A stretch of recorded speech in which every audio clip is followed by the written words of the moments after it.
العالم كله بيتكلم قد ايه التكنولوجيا بتتطور، وموضوع الذكاء الاصطناعي جنن ناس كتير، وكمان في شغلانات ممكن تختفي مع وجود الذكاء الاصطناعي اللي فعلا بقى حاجة مرعبة. وعشان كده في مجال الكورة مثلا، شغفك هيزيد ولا هيقل؟ ده اللي هنشوفه من خلال السنين اللي جاية. كاس العالم الأخير في قطر كانت الكورة فيها حساسات عشان تكشف الأوفسايد، وده كان تطور غير طبيعي. بس اللي مش طبيعي هنحكي لك عنه دلوقتي. في الكورة في أندية بتستخدم الذكاء الاصطناعي في انجلترا وأسبانيا، بالتحديد نادي برايتون اند هوف ألبيون السنة دي محقق نتائج عظيمة في الدوري، وعنده لعيبة مكسرة الدنيا. وده كله عشان برايتون بيتعاون مع شركة اسمها ستار ليزرد، ودي شركة مهمتها الأساسية تحليل بيانات اللاعبين وتوقع أدائهم. وفي كلام إن رئيس النادي توني بلوم هو نفسه صاحب الشركة دي.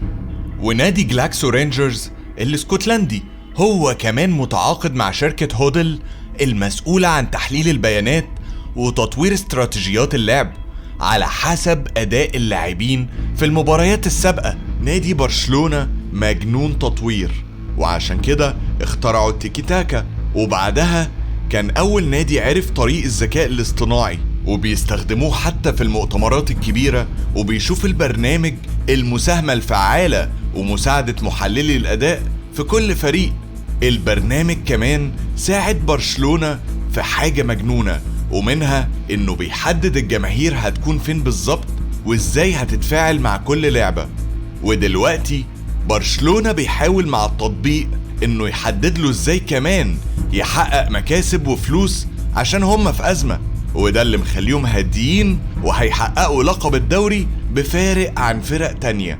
الكورة من أكتر الحاجات اللي هتستفاد من الذكاء الاصطناعي، ومش بس كده، اللعيبة كمان هتقدر تحقق دخل أكبر وأكبر عشان هتوفر تحليل بيانات وتحديد أهداف، وكمان هتحدد له موقفه من الانتقال.